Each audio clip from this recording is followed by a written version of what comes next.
안녕하세요. 인천에 살고 있는 28살 이혼녀입니다. 제 평생 결혼한 건 너무나 후회되는 일이지만 빠른 이혼을 한 건 정말 잘한 일이라고 생각하고 있어요. 제가 결혼 후 신혼을 즐기지 못하고 번갯불에 콩 구워 먹듯 이혼을 하게 된 이유를 이곳에 털어놓고 가도 될까요? 제 얼굴에 침 뱉기 같아서 그동안 어디 말 못하고 꾹 참고 지냈거든요. 그런데 이젠 저도 속 시원하게 털어내고 싶어요. 저는 어릴 때 꽤나 소문난 부잣집에서 태어났어요. 다만 그때 당시 집이 얼마나 넉넉했는지는 저도 체감한 적은 없어요. 왜냐하면 제가 기억이 없던 시절에 잘 나갔던 아빠의 사업은 완전히 망해버렸거든요. 그래서 부자였던 건 별로 기억나지 않지만 집이 못 살았던 기억은 아주 많이 남아있어요. 제가 초등학생 때 집에 돈이 없어서 한동안 저녁을 라면으로 먹을 때가 있었어요. 처음에는 아무것도 모르는 어린 마음에 매일 라면을 먹는다고 엄청 좋아했었죠. 그런 제게 어떤 말도 쉽게 못 꺼냈던 부모님의 참담한 얼굴이 가끔 떠올라요. 하지만 얼마 지나지 않아 현실을 깨달은 저는 라면이 물려서 울며불며 먹었죠. 아빠가 다시 일어난 건 제가 초등학교를 졸업할 때쯤이었어요. 정말 이러다 온 가족이 죽나 싶을 때 아빠는 다시 재기에 성공하셨죠. 덕분에 저는 지금까지 부족함 없이 넉넉한 환경에서 자랄 수 있었어요. 물론 부모님이 가끔씩 그땐 정말 돈이 많았었지 하며 말씀하시던 그 옛날만큼은 아니었지만요. 다행히 현재까지도 저와 부모님은 경제적으로 여유롭게 지내고 있어요. 남편과 결혼을 했던 건 성격이 잘 맞아서였어요. 다들 사랑해서 결혼을 하지만 결국 시간이 지나면 부부는 서로에게 가장 친한 친구가 된다는 말을 들은 적 있거든요. 그래서 저도 남편감을 찾을 때 평생 함께 즐겁게 지낼 친구 찾듯이 찾았어요. 남편은 제가 만나본 사람들 중에 가장 저랑 성격이 잘 맞는 사람이었어요. 처음부터 너무 잘 맞아서 저희의 연애는 사랑과 우정이 모두 있는 특별한 관계 같았죠. 입맛 잘 맞고 성격까지 잘 맞으니 연애할 때도 딱히 싸울 일이 없더라고요. 서로 만나면서 억지로 상대방에게 맞추는 게 은근히 고역이잖아요. 그래서인지 저는 자연스럽게 이 남자랑 결혼하면 좋겠다 생각했던 것 같아요. 하지만 입맛 비슷하고 성격 잘 맞는 것도 연애 때나 좋았죠. 결혼하고부터는 입맛, 성격보다 훨씬 중요한 게 있다는 걸 깨달았어요. 살아보니 그건 어디까지나 저희 둘의 이야기더라고요. 시어머니와 시누이와 함께 사계절을 겪은 게 아니었으니 결혼하고 무척 당황스러운 일이 많이 생겼어요. 자기야, 우리 엄마 참 고생 많이 하셨어. 그런 만큼 좀 억척스러운 면도 있는데 그런 부분들은 마음 넓은 자기가 좀 이해해줬으면 해. 대신 나도 장모님이랑 장인어른께 정말 잘할게. 남편은 유독 자기 엄마 이야기만 나오면 감정이 과잉되는 듯 했어요. 시모 이야기를 꺼낼 때면 항상 눈물을 글썽였죠. 가끔 좀 과하다 생각한 적도 있지만 저는 완전히 이해 안 되는 것도 아니었어요. 시모가 초등학생 때부터 혼자 힘으로 남편과 신우를 키우셨다 하더라고요. 남편의 아버지는 남편이 어렸을 때 가게에 빚만 잔뜩 남기고 도망갔대요. 시모가 대단한 건 그 빚을 갚으며 더 이상 추가로 빚내지 않은 거예요. 빚을 자식들에게 대물림하지 않고 자기 선에서 끝내려고 했던 거죠. 결국 시모는 악착같이 일해서 빚도 다 갚았고 남매 둘 다 대학까지 보냈어요. 물론 저희 집도 어려울 때가 있었지만 저희 집은 부모님 두 분이 의기투합해서 이겨낸 거였거든요. 그러니 저는 홀로 가정을 지킨 시모가 너무나 대단해 보였던 거죠. 그래서 결혼 후 시모의 억척스러움도 웬만하면 이해하려고 노력했어요. 그리고 저희 집이 힘들었던 날들이 자꾸만 떠올라서 시모에게 더 살뜰히 잘했죠. 제가 뭘 바라고 한 건 아니었지만 시모는 자주 툴툴거리는 사람이었어요. 어머님, 요즘 입맛 통 없으시다면서요? 제가 맛집 찾아놨는데 주말에 시간 내주세요. 참나, 그건 또 어떻게 알았냐? 그이한테 들었죠. 시간 괜찮으시죠? 그럼 맛집은 됐고, 나 토요일에 너네 집에 놀러 가도 되냐? 나 며느리가 해주는 밥 한번 먹어보고 싶어서 그래. 네, 좋아요. 어떤 거 드시고 싶으세요? 뭣도 모르고 저는 흔쾌히 알겠다고 했는데 시모는 집에 도착하자마자 잔소리를 늘어놨어요. 냉장고 안을 검사하듯 여기저기 뒤지면서요. 어머, 먹을 게 통 없네. 네? 저 어머님 오신다고 해서 미리 장 봤어요. 지금 먹을 거 말고 말이야. 너희 평소에 먹는 것들 말이다.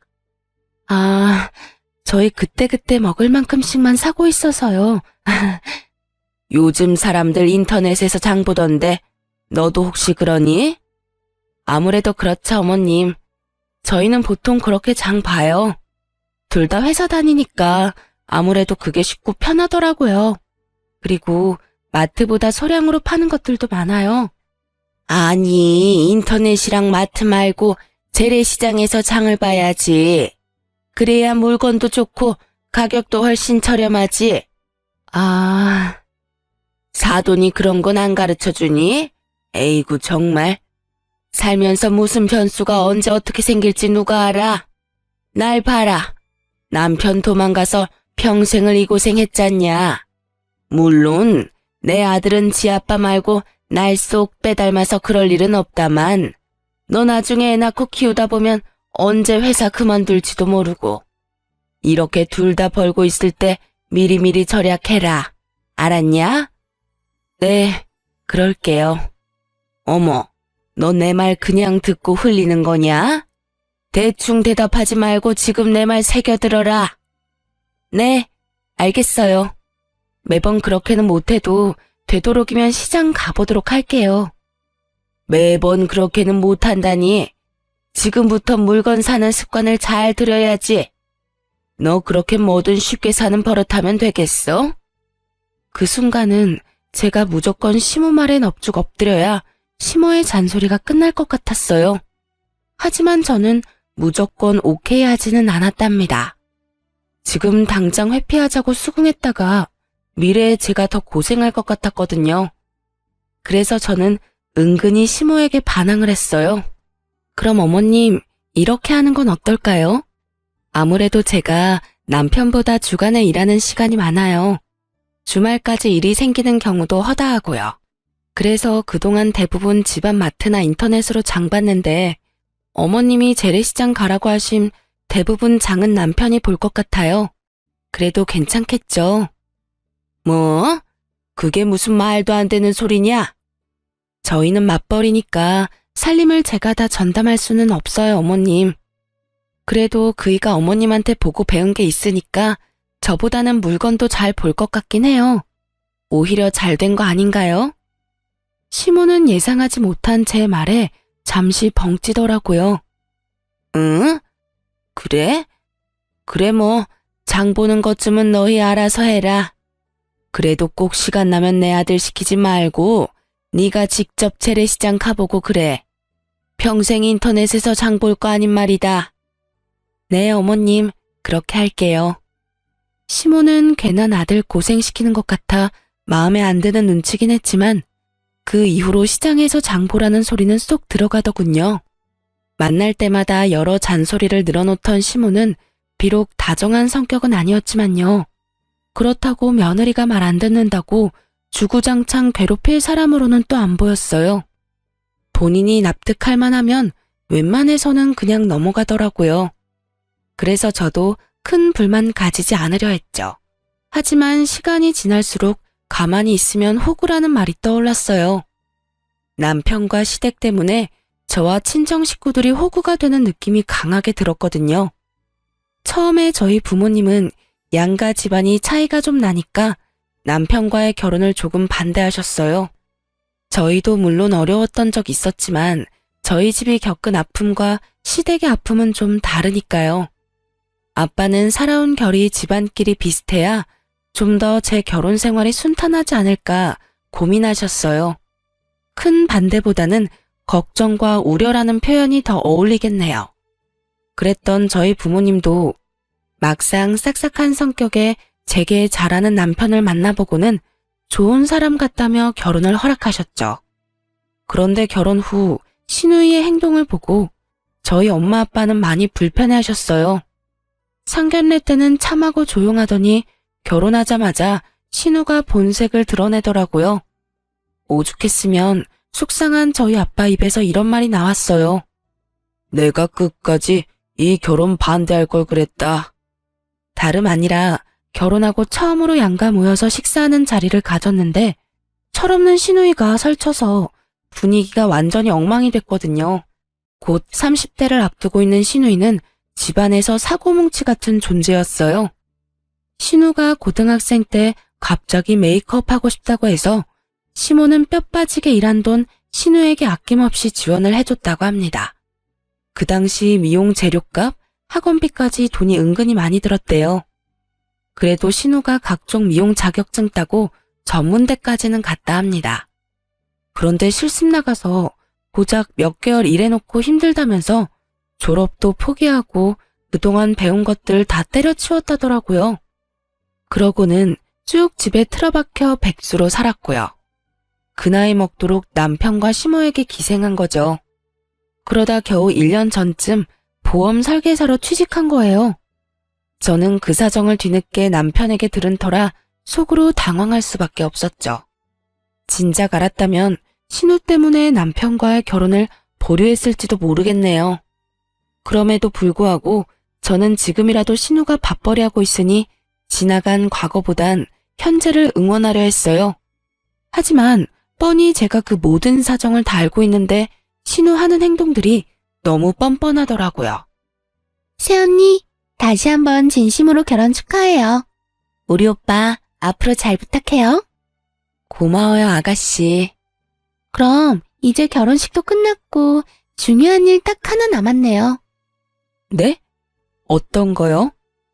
양가 식사 자리가 엄청 화기애애한 분위기는 아니었지만 조용한 룸에서 도란도란 안부를 묻고 나름 편안한 분위기였어요. 신우가 보험 팔겠다고 나서기 전까지는요. 보험이요. 그래도 제가 설계사인데 다들 점검해야죠. 새언니랑 사돈 어르신들 보험 이제 내가 다 관리하려고요. 이제 우리 한 가족이잖아요. 새언니 주민번호는 나중에 받으면 되고 사돈 어르신들은 직접 이렇게 뵐 기회가 자주 없으니까 지금 주민번호 좀 불러주시겠어요? 사돈 처녀, 아니 그게 갑자기 무슨 말이지? 당황해서 말까지 더듬는 저희 엄마의 말은 가뿐히 무시하는 신우였어요. 아니다. 그냥 새언니가 주민번호 전부 나한테 톡으로 보내요.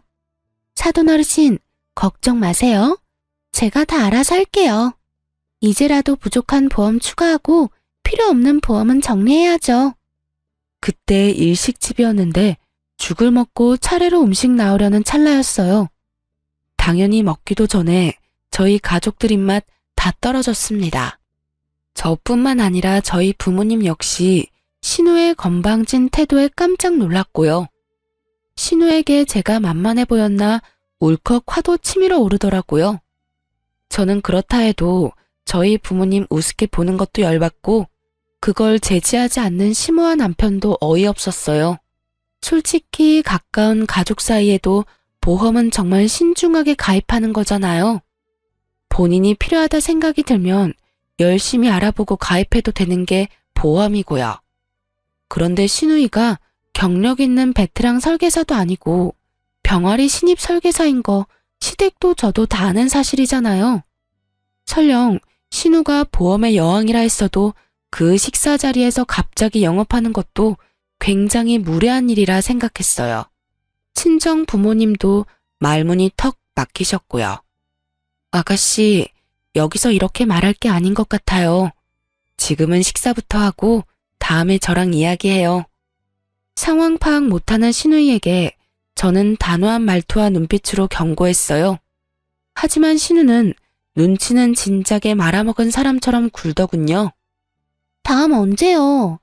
에이 설마 새언니 혹시 나 못 믿어요? 제가 설마 가족들 주민번호 받아서 엄한 데 쓰겠어요? 오래 걸리는 이야기도 아니고 그냥 천천히 식사하면서 이야기하면 되죠. 새언니, 보험은요 내일 다음에 이런 식으로 미루다 보면 진짜 큰일 나요. 아가씨, 어머, 새언니, 지금 저한테 소리 지른 거예요? 나는 그냥 좋은 마음으로 물어보는 건데 좀 많이 서운해지려고 그러네. 심지어 그때까지 제 남편은 한마디 거들지도 않더군요. 저는 남편이 입에 본드칠이라도 한 줄 알았네요. 제 언성이 점점 높아지자 지켜보시던 친정아빠가 제 손을 조용히 잡고 말했어요. 사돈처녀, 열심히 사는 모습은 보기 좋네요. 그런데 지금 이 자리는 결혼식 무사히 끝나고 우리가 처음 만나는 자리 아닌가요?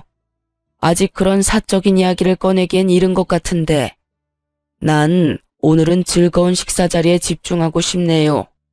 자네 생각은 어떤가? 네, 그렇죠. 장인어른 말씀이 맞습니다.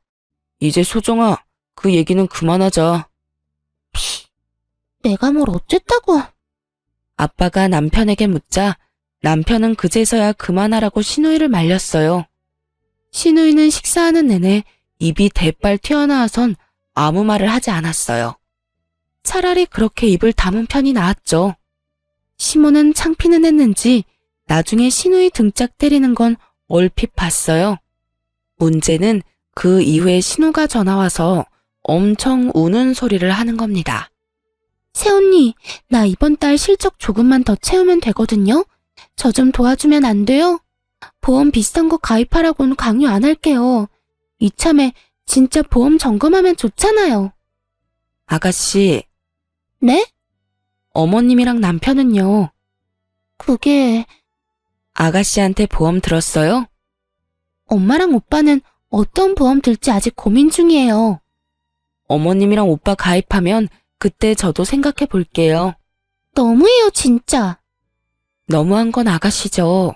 적어도 아가씨 가족인 어머님이랑 오빠는 설득해야 저도 믿음이 갈 거 아니에요. 저는 신우에게 시모랑 남편부터 가입시키고 오라고 했어요. 고집 세고 짠순이인 시모가 아무리 자기 딸이라고 해도 1년 된 설계사한테 덥석 보험을 새로 들 리가 없다는 걸 짐작했거든요. 아니나 다를까 시누이는 시모는 물론이고 남편에게도 가입 성공을 못 시켰더라고요. 본인 가족도 한 명 가입 못 시키는데 뭘 믿고 제가 가입하겠어요. 다행히 그 이후로 신우는 제 앞에서 보험의 보자도 안 꺼냈어요. 저는 진짜 신우이가 보험회사에서 진득하게 몇 년 일을 하는 모습을 보이면 그때 상담해보고 하나쯤 보험 들어주려고 했어요. 물론 부족했던 제 보험 보장도 채울 겸 저렴한 보험으로요. 그런데 그 마음이 싹 사라지게 남편이 제게 핀잔 아닌 핀잔을 주는 겁니다. 신우가 잠잠하니 이제 남편이 제 속을 뒤집더라고요. 그래도 내 동생인데 한번 눈 딱 감고 도와주면 안 돼? 가만 지켜봤는데 당신 너무 냉정하다. 응? 그게 무슨 소리야? 그러는 당신은 왜 아가씨 안 도와주는데? 아가씨도 그렇고 당신도 그렇고 대체 왜 나랑 우리 집에만 그래? 어머님이랑 당신이 들어주면 되잖아. 말을 왜 그런 식으로 해? 그럼 내가 말이 예쁘게 나오겠어? 당신이야말로 내가 가만 지켜봤는데 그동안 왜 자기 동생 안 말렸어? 내가 아가씨 문제로 싸우기 싫어서 잠자코 있으니까 바보로 보였어? 그건 걔가 철이 없어서 그런 거고. 그러니까 왜 나이만 먹고 철없는 동생 하는 짓을 엄한 데서 따지냐고. 막말로 내가 따져야지. 철없이 행동한 걸 알았으면 당신이 제지했어야 맞는 거 아니야? 내 말 틀렸어? 가족끼리 돕고 싶으면 당신이랑 어머님이 가입해주면 되는 건데 자기 가족도 안 들어준 보험을 왜 우리 친정에 가입하래? 연애 때 그렇게 잘 맞던 남편과 처음으로 싸운 이유가 바로 신우이라니. 기분이 너무 언짢더라고요. 게다가 앞으로 남편과 삐걱거릴 순간들이 눈앞에 너무 그려지더라고요. 결혼하면 무조건 잘 살 줄 알았는데 철없는 신우 편을 들어주는 남편이라니. 솔직히 크게 실망했어요. 이건 완벽한 내로남불 아닌가요? 친정이 얼마나 만만하면 신우가 설치는데 맡기는커녕 뒤에서 편까지 들어주다니. 그 후 제가 대놓고 남편을 투명인간 취급하자 그제서야 잘못했다며 남편이 싹싹 빌더라고요. 하지만 아니나 다를까 저희 싸움은 한 번으로 그치지 않았어요. 어느 날은 신우가 울면서 전화가 왔어요. 새언니, 어떡해요. 왜 울어요? 무슨 일이에요, 아가씨? 말도 제대로 못할 정도로 흐느끼는 신우의 전화에 저는 정말 놀랐어요. 보통 저희 나이대에 울만한 일은 부모님 관련 일이 대부분이잖아요. 저는 혹시나 시댁에 무슨 큰일이 생겼을까봐 놀라서 바쁜 일 제쳐두고 신우가 있는 곳으로 달려갔죠. 얼마나 급했으면 남편에게 연락할 생각도 못했고요. 다행히 시모에게는 별일이 없었어요. 대신 신우가 몸을 가누지 못하고 제게 쓰러지듯 기대서 오열했어요. 아, 어떡해요, 새언니. 나 전세 사기 당했어요. 우리 엄마 알면 큰일 나요. 엄마가 돈 모을 때까지는 어떻게든 집에서 출퇴근하라고 했는데 내가 그 말 무시하고 전세 대출 받아서 나온 거거든요. 새언니, 나 당장 지낼 곳이 없어요. 알고 보니 부동산 중개 수수료 좀 아끼겠다고 개인 직거래하다가 사기당한 신우였어요. 저는 시모가 절대 신우 도와주지 않을 걸 잘 알고 있었어요. 시모 성격에 아무리 본인 딸이라도 멍청하게 사기당한 거 알면 분명 온 집안이 난리 날 게 뻔했죠. 시모가 돈에 엄청 예민했거든요. 당장 오갈 곳 없어진 신우는 저희 집에 며칠 지냈어요. 여보, 내 동생 챙겨줘서 정말 고마워. 이렇게 계속 지내는 건 아무래도 불편하니까 당신이 아가씨 월세 보증금 빌려주는 건 어때? 어? 난 지금도 괜찮은데? 뭐? 어차피 우리 방 하나 남잖아. 그러지 말고 그냥 동생한테 월세 받는 건 어때? 난 싫어. 여기 우리 신혼집이야. 자기 신혼뜻 몰라? 근데 자기가 쟤 여기까지 데리고 온 거잖아. 그건 아가씨가 당장 갈 곳 없다고 하고 그때는 상태가 많이 안 좋았으니까. 아, 몰라. 당신이 해결해. 그래도 내가 오빠인데 어떻게 나가라고 그래? 그리고 제가 나한테 보증금 받아가서 갚겠어? 차라리 방 하나 내주고 월세 받고 말지. 당신 정말 무책임하다. 당신도 무책임해. 신우랑 며칠 지내다 보니 너무 불편했던지라 저는 당장 신우를 나가게 해야겠다는 생각뿐이었어요.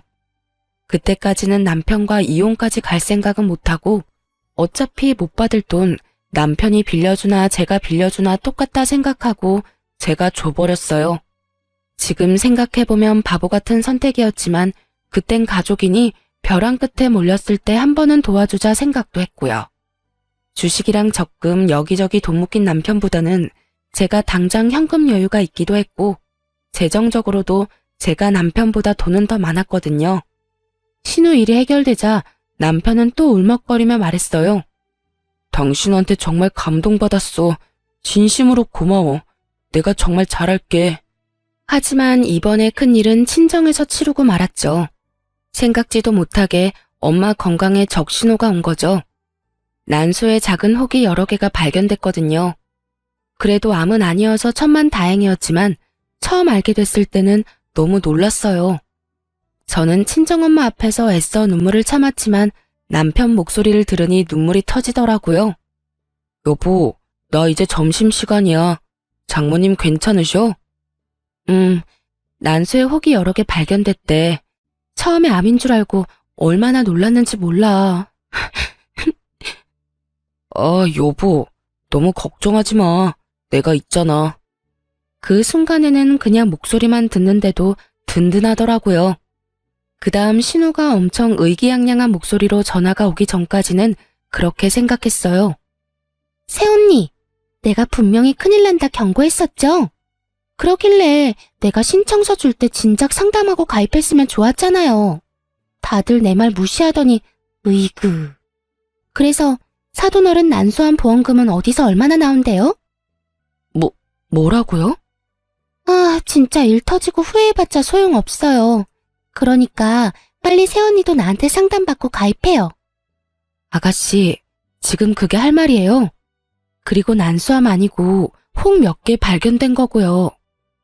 남편이 제대로 전달을 못한 건지 난소암이라고 잘못 전달한 거였죠. 그런데 착각한 신우가 전혀 걱정하는 말투가 아니라서 너무 어이가 없더라고요. 그런 줄 알았다는 뉘앙스라 아주 기분이 더러웠죠. 게다가 그 상황에 저한테까지 보험을 팔려고 하는 그 가증스러운 모습 보고 오만정이 뚝 떨어졌어요. 저는 보증금도 기꺼이 내줬는데 말이죠. 그리고 만에 하나 정말 암이었더라도 그때 아가씨한테 가입했다 한들 못 받는 건 몰라요? 암은 3개월 지나야 보험금 받을 수 있어요. 아가씨, 뭘 알고 말하는 거 맞아요? 네? 당연히 알고 있죠. 제가 전곡을 찌르자 신우는 당황해서 말을 더듬더라고요. 염치 없고 무식한 신우는 당황하는 것도 잠시였어요. 묘하게 신나고 격앙된 목소리로 이렇게 말하더군요. 이참에 전부 바로잡아요.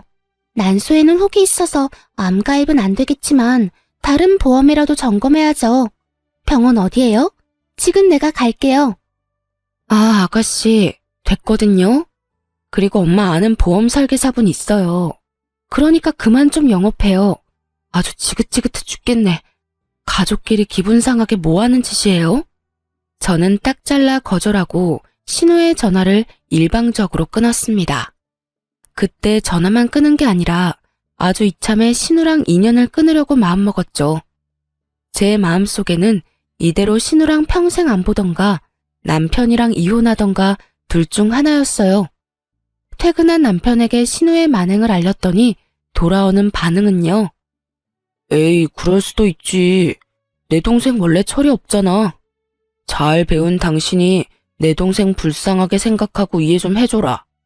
그리고 내가 중간에 잘못 전달한 잘못도 있잖아. 근데 그렇다고 신우의 전화를 막 끊어버려? 자기 은근 좀 못됐다. 내 동생 얼마나 무안했는지 바로 전화와서 울기까지 하는데 아니, 걔도 자기 혼자 좋자고 보험 들자는 게 아니잖아. 다 장모님 위하고 걱정해서 걔도 그런 말 한 거지. 라고 공감은커녕 저를 나쁜 사람으로 만들더군요. 단체로 돌았지 아주? 저는 그대로 남편 정강이를 걷어찼어요. 자기 동생 철없는 거 알면 나한테 사과를 해도 모자랄 판이잖아요. 그런데 동생 운다고 저한테 와서 따지고 드는 꼴이라니. 남편이 아니라 원수가 따로 없었어요. 그렇게 여동생 끼고 돌 거면 그냥 결혼 안 하고 평생 자기 동생이랑 살면 좋잖아요. 아이, 이게 뭐 하는 짓이야. 이혼해. 이혼하자고, 이 나쁜 인간아. 넌 이 불쌍한 동생이랑 평생 살아. 이혼이라니. 에이, 내가 잘못했어, 여보. 화 풀어. 붙잡는 남편 두고 집을 나왔는데 기막힌 타이밍으로 시모가 밖에서 저녁 먹자고 전화가 오더군요. 할 말이 있다고요. 저는 이혼 선언하기에 딱 알맞은 기회라 생각하고 시댁을 갔어요. 그런데 그 자리에 신우가 같이 앉아 있더라고요. 왔어요, 새언니? 아가씨가 있는 줄은 몰랐네요. 신우는 시모 눈치를 슬금슬금 보더니 제게 미안하다고 사과를 하더라고요. 시모도 딸 잘못 키워서 미안하다며 신우 등짝을 때리더군요. 솔직한 심정으로 시모까지 미안하다며 고개를 떨어뜨리는데 일을 너무 크게 만드는 것 같아 마음이 참 복잡하더라고요. 그런데 시모가 뜻밖의 말을 꺼내더군요. 저기, 내가 1억 3천이 당장 필요한데 말이야. 동진이한테 먼저 말할까, 너한테 먼저 말할까 많이 고민했어. 내가 이자 쳐서 확실히 갚을 테니까 한 번만 시어미 사정 좀 봐줄래? 네? 어머님, 갑자기 그 큰 돈이 왜 필요하세요? 시모가 신우이처럼 철없고 정신 나간 사람이 아니라고 생각해서 그 큰 돈이 어디에 필요한지 궁금은 하더라고요. 시모는 일을 하루 빼고 매일 아르바이트 하러 나가는 사람이었으니까요. 신뢰가 없는 건 아닌데 큰 돈을 갑자기 빌려주기엔 부담스러웠어요. 아니, 애초에 빌려줄 생각도 없었고 어떻게 잘 거절할지 방법을 생각하고 있었죠. 그때 속으로 아차했던 게요. 신우 보증금 조건 없이 한번 빌려주니까 이런 식으로 제가 힘들어지는구나 싶었어요. 들어보니 시모는 본인 장사를 하고 싶은 거였어요. 좋은 기회로 딱 1억 3천이면 보증금도 권리금도 해결할 수 있다더라고요. 시모는 반찬 가게에서 일했는데 손맛이 꽤 좋아서 그 동네 사람들이 알아주는 거 저도 알고 있었어요. 만약에 제가 가게 보증금 빌려줘도 시모가 쓰는 게 아니라 돈이 묶이는 거니까 몇 년 후 제게 다시 돌아오겠지 생각은 했어요. 그래도 결혼한 지 얼마 안 돼서 부부 사이에 잡음이 나오는 와중에 남편 집안에 그 큰 돈을 빌려주고 싶지 않았어요.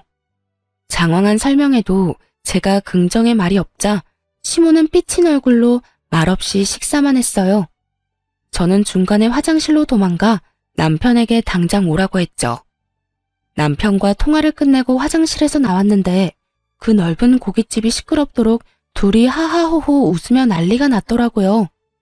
아까는 분위기가 무겁게 고기만 먹더니 무슨 대화를 저렇게 하나 싶어서 가까운 테이블에 잠시 앉아 둘이 나누는 대화를 집중해서 듣기 시작했죠. 그런데 저는 정말 기절할 뻔했네요. 이씨, 세연이 별 반응도 없고 뭐야. 통이 커서 한 번에 알겠다 할 줄 알았는데. 다 너 때문이지, 이 기집애야. 아, 그만 좀 때려. 나도 먹고 살려고 그랬다 뭐. 그러게, 오빠랑 엄마가 보험 좀 가입해줬으면 좀 좋아. 시끄러. 정신 못 차리고 있어. 근데 엄마, 오늘 고깃값은 누가 결제해? 설마 세연이가 우리 보고 계산하라는 건 아니겠지? 예, 그럼 우리가 돈 빌리는 입장인데 계산 안 할 수도 없잖냐. 넌 그러니까 무슨 생각으로 이 비싼 고깃집으로 온 거야? 오랜만에 소고기 먹고 싶었단 말이야. 세연이 진짜 짜증나. 저번에는 500만 원 바로 입금해주더니. 그래도 착하잖냐. 아주 퍽하면 속아. 저러다 엄한 데 가서 사기라도 당할까 걱정될 만큼. 그래, 뭐 좀 답답해도 착한 건 인정. 덕분에 전세 사기 당했다고 거짓말하고 원룸 보증금까지 건졌잖아. 근데 엄마, 세연이 말이야. 나 월세도 가끔 내달라고 부탁하면 내줄 것 같지 않아? 어머. 그럼 네가 우는 소리 종종 해봐. 너 그런 거 잘하잖냐? 제발 똑똑하게 굴어. 보험 팔 생각만 하지 말고. 이제 우리 집 든든한 금고 생겨서 얼마나 다행이야. 엄마, 가게 보증금 얼마랬지? 약속한 대로 5,000원 나 주는 거다. 너 허튼 곳에 쓰면 정말 죽어. 듣다가 알게 됐는데 시모는 제게 큰 돈 빌려서 보증금 내고 자기 딸이랑 본인 종잣돈 만들 생각이었나 봐요. 애초에 돈 빌리고 갚을 생각도 없어 보였고요. 몇십만 원씩 갚다가 안 갚으면 그만이라는 말까지 들었거든요. 저는 다 들었지만 아무것도 못 들은 척 태연하게 굴었어요. 분하지만 흥분해서 어버버 따지고 싶진 않았거든요. 그럼 오늘 고기는 어머님이 사주시는 거죠? 저 요즘 안 그래도 기력이 딸렸거든요. 감사히 잘 먹겠습니다, 어머님. 응? 뭐 그래, 맛있게 먹어라. 저는 일부러 비싼 소고기만 계속 주문했어요. 그날은 채기도 하나 없이 어찌나 음식이 잘 넘어가는지요. 아마 이혼하겠다는 결심에 속이 너무 후련해서 그랬는지 모르겠네요. 시모와 신우는 비싼 고기 손도 못 대더라고요. 저만 야무지게 잘 먹었어요.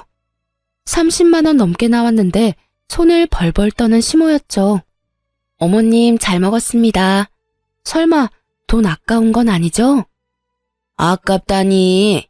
우리 며느리 잘 먹어서 나는 너무 기분 좋아. 억지 웃음 짓는 시모와 신우를 끌고 카페로 자리를 옮기자고 부추겼어요. 알겠다며 또 억지 웃음을 짓는 모녀였죠.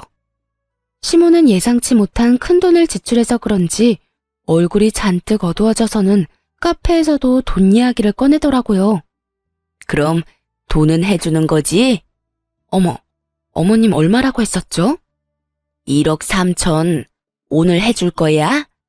해줄 거지? 일단 케이크부터 좀 먹을까요? 여기 케이크가 진짜 맛있거든요. 후식은 아가씨가 사는 거죠? 고마워요. 잘 먹을게요. 그리고 저 이따 갈 때 포장도 좀 해갈게요. 네네, 그럼요. 제가 쏠게요, 새언니. 저는 또 신우 돈으로 디저트랑 커피 왕창 시켰어요. 그리고 야무지게 디저트 먹으면서 얄밉게 말했죠. 그런데 말이죠, 어머님. 돈 30만 원에는 벌벌 떨면서 며느리 돈은 아무렇게나 쓰여도 괜찮나 봐요? 뭐? 너 지금 뭐라고 했냐? 새언니, 아까 설마 다 들은 거예요? 아무 말을 하지 않고 가만히 있자 긍정의 의미로 알아들은 모녀가 제게 다 오해라며 펄펄 뛰기 시작하더군요. 저는 아무렇지 않게 웃으면서 말했어요. 걱정 마세요. 돈은 생길 테니까요. 네가 도와주려고? 에이, 미쳤어요. 내가 왜요? 댁 아들이 도와주겠죠. 이혼하면 신혼집에 들어간 돈 다시 반반 나눌 거예요. 그러니까 아줌마 필요한 그 돈은 아들한테 달라 하세요. 왜 엄한 사람한테 돈을 자꾸 뜯으려 하실까? 아참, 혼수는 내가 했으니까 다 가져갈 거고요. 제 말에 두 모녀 얼굴이 울그락불그락 변하는데 참 보기 좋더라고요. 그래서 다 마시지 못한 커피는 신우 얼굴에 시원하게 부어줬습니다. 열받은 김에 정신 좀 차리라는 의미였죠. 아, 차가워. 너 지금 내 딸한테 무슨 짓이야? 마음 같아서는 팔팔 끓는 뜨거운 커피 들이붓고 싶은데 착한 내가 참았어요. 커피가 한 잔뿐이라 따님한테만 부었는데 아쉬우세요? 뭐 아쉬우면 한 잔 더 시키고요. 이번엔 따뜻한 거 시킬 건데 괜찮죠? 뭐? 단단히 미쳤구나 너. 미친 건 당신들이지 이 가족 사기다 나. 처음엔 이상하게 다 멀쩡한데 딸만 왜 저 모양일까 했어. 근데 결국 다 똑같은 집구석이었네. 평소랑 다른 독한 얼굴에 시모와 신우는 겁에 질려서 아무것도 못하고 개거품만 물더군요. 그대로 집 가서 이혼하려고 짐 싸는데 이놈의 남편은 가만히 있으면 될 걸 또 눈치 없이 혈압을 오르게 만들더군요. 당신 돈도 안 빌려줄 거면서 비싼 소고기는 왜 그렇게 많이 먹었어? 어휴, 엄마가 30만 원 넘게 썼다고 얼마나 화가 나셨는지. 당신이 나중에 보내줄 거지? 솔직히 양심 있으면 당신 혼자 다 먹었다던데. 30만 원은 당신이 이체해주라, 어? 그럼 그렇지. 짐작하기는 했는데 진짜 역겹네. 애초에 당신도 다 알고 있었지? 뭘? 어차피 당신 집이랑 당신 지금도 충분히 여유롭잖아. 그 정도는 우리 엄마랑 동생 도와줄 수 있지 않아? 야, 이 거지 같은 놈아. 나한테 돈 맡겨놨냐? 네 가족인데 네가 직접 빌려줘야지. 1억 3천만 원은 너도 없는데 내가 왜 빌려줘? 그냥 긴 말 필요 없고 지금 이혼하고 네가 혼자 실컷 도와주면 되겠네. 저는 남편 멱살을 잡고 흔들기 시작했어요. 당장 신우가 저한테서 가져간 500만 원부터 입금하라고 말이죠. 입금 안 하면 어쩔 거냐는 남편 말에 당장 이혼이지 않겠냐며 비웃었죠. 그랬더니 남편 놈이 진짜 이혼은 하기 싫었는지 그 자리에서 바로 500만 원 송금하더라고요. 이 자식 돈도 있었으면서 일부러 내 돈 쓰게 만든 거 보니 혈압이 2배로 오르더군요. 입금했어, 여보. 이성적으로 생각해. 우리가 결혼한 지 1년이 됐냐, 2년이 됐냐? 이건 정말 아니야. 그래, 이건 정말 아니지. 입금만 확인하고 남편놈 싸대기를 아주 풀스윙으로 날려버렸어요. 30만 원 고기를 먹어서 그런가 청량한 짝 소리에 제 마음도 다 시원해지더라고요. 끝까지 내 편은 없다는 생각에 많이 우울하더라고요. 친정에 와서야 눈물이 펑펑 쏟아지는 거 있죠. 부모님께 엉엉 울며 자초지종 설명했는데 속상해하실 줄 알았는데 오히려 빨리 알아채고 이혼하는 게 어디냐고 엄마가 기뻐하시더라고요. 아이고, 조상님이 도우셨다. 이제라도 알아차린 게 어디야. 그런 사기꾼들한테 큰돈 안 뜯기고 지금이라도 이혼하는 게 천만다행이다. 그래서인지 저도 한 번 울고 정신이 번쩍 들더라고요. 얼른 이혼해서 내 인생의 오점을 지우고 싶은 마음뿐이었죠. 부동산에 신혼집을 내놨는데 깨끗하고 신축이라 역시나 빠르게 정리할 수 있었어요. 그런데 제 돈 써서 순수 골라 채워넣었던 냉장고와 에어컨, 식기, 세척기 등등 가전을 챙기러 갔는데 싹 없어졌더라고요. 가져가서 친정 가구 다 바꿀 생각이었거든요. 솔직히 누군지 예상은 갔어요. 남편 놈에게 전화하니 예상대로 신우가 가져갔다고 하더군요. 그런데 이어서 하는 말이 그것도 다 제 책임이라며 개소리를 하더라고요. 네가 그럼 못 가져가게 지키고 있던가. 그냥 나갔으면 그 정도 각오는 했어야지. 저는 더는 입씨름할 것도 없이 신우에게 전화했어요. 그래요.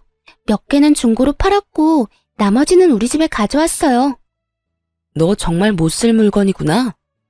뭐라고? 야, 너 이제 내 새언니 아니야. 말 가려서 해. 너 나중에도 큰 소리 칠 수 있는지 보자. 그러던지. 어차피 신우한테 준 500만 원은 이미 받은 상태라 상대하기 싫었는데 이놈의 인간들이 하나같이 절 가만두질 않더라고요. 제 소유의 가구를 다 훔쳐갔는데 적반하장으로 성을 내니 법대로 하자 싶었죠. 원래는 조용히 합의 이혼하려고 했는데 소송 이혼으로 바꾸고 신우도 절도죄로 신고했습니다. 본인이 직접 가져갔다고 시인하는 통화 내역도 있고 아파트 CCTV도 찍혀 있었거든요. 예상치 못한 소송에 겁이 난 인간들이 겁도 없이 친정에 찾아와선 제 앞에서 단체로 무릎을 꿇더라고요. 여보, 이건 냉장고 판 돈이야. 도로 돌려줄게. 그러니까 고소 취하 좀 해줘. 그래, 끝날 때는 끝나더라도 이렇게 진흙탕 싸움 만들지는 말아야지. 세탁기랑 건조기도 도로 가져가. 우리 집에 그대로 있어. 참나. 애초에 진흙탕 싸움 시작한 게 누군데요. 그리고 냉장고 200만 원 넘게 주고 산 신형인데 겨우 100만 원 언저리네? 똑바로 값 치러야지. 마음대로 똥값에 팔아놓고 뭐 하는 거야 진짜? 이미 경찰에 신고했고 그 집에 들어간 물건들도 다시 쓰고 싶지 않네요. 법대로 하면 되니까 이렇게 찾아오지들 마세요. 결국 남편은 울분을 터뜨리더라고요. 처음엔 저를 원망하더니 뒤늦게 상황 파악을 똑바로 한 남편놈이 시모와 신우에게 개거품을 물더라고요.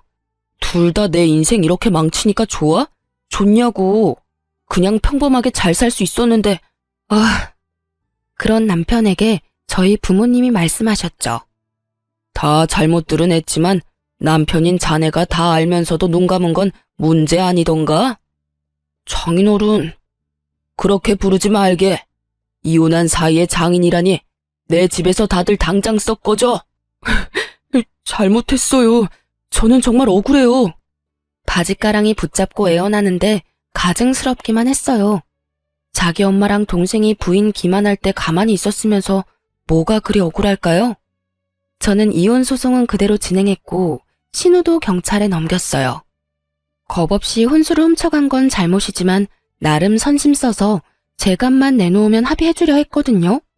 그런데 갑자기 제게 만나자 하더니 마지막에 먹은 소고기 값 대략 30만 원이랑 카페에서 쓴 돈까지 40만 원을 달라고 하더라고요. 정말 끝까지 눈치도 염치도 없는 족속들이었어요. 계산은 똑바로 해주실 거죠? 계산을 똑바로 하면 여기 날 부르면 안 됐지. 너 정말 내가 합의 안 하면 어쩌려고 이러니? 네? 그 정도 멍청함은 병 아니니? 감히 네가 나한테 돈을 요구할 수 있다고 생각해? 정신 못 차려? 잘못했어요. 제가 생각이 짧았어요, 언니. 정말 멍청한 건 답도 없구나. 괜히 성질 도두게 했다가 잘못했다고 싹싹 비는 꼴이라니. 그 이후에 저는 혼수값 전부 다 되돌려받고 합의는 해줬어요. 물론 소고기 값은 돌려주지 않았답니다. 시모랑 신우 방관한 유책 사유가 충분히 입증돼서 위자료 두둑하게 받고 헤어졌어요. 끝까지 그 인간 자기 죄는 모르더라고요. 왜 자기가 피해자라고 생각하는지 어이가 없었어요. 그놈 어지간히 억울했는지 자기는 잘못한 게 없는데 엄마랑 여동생 때문에 제게 위자료까지 주고 이혼당했다며 여기저기 말하고 다녔나 봐요. 자기 얼굴에 침 뱉기인 줄도 모르고요. 덕분에 저랑 겹치는 지인들, 회사 사람들 다 전남편이랑 손절했어요. 또 전남편은 그것도 전부 시모랑 신우 탓이라며 시댁과 연 끊고 잠수 타서는 혼자 살고 있다 하더라고요. 아참, 전 시누이는 뭐 보험일 진작 그만뒀다고 들었어요. 그럼 또 기생충처럼 자기 엄마한테 딱 붙어서 돈이나 축내고 있겠죠. 쉽게 먹고 살려는 그 버릇 어디 갈까요? 다 자업자득이니 나이 먹은 큰딸 뒷바라지 하면서 영원히 고통받기를 바라네요. 어쨌든 저는 그 일로 크게 되어서 함부로 소액도 빌려주지 말자 교훈을 얻었어요. 멍청하게 또 속아서 큰돈 떼일 수도 있으니 앞으론 제 지갑 절대 안 열려고요. 그리고 저는 재혼도 안 하고 그냥 혼자 잘 살고 싶어요. 요새 저는 제 또래 친구들이나 혹은 결혼 앞둔 친구들에게 항상 말하고 있어요. 결혼은 제발 웬만하면 수준에 맞게 집안 차이 많이 안 나게 하라고요. 그리고 엄마도 혹 제거수술 경과가 좋아서 큰 후유증 없이 건강 잘 유지하고 계세요. 여러분도 건강검진 제때 잘 받으시고 항상 건강하세요. 그럼 지금까지 제 긴 사연 함께 들어주셔서 감사합니다. 좋은 하루 되세요.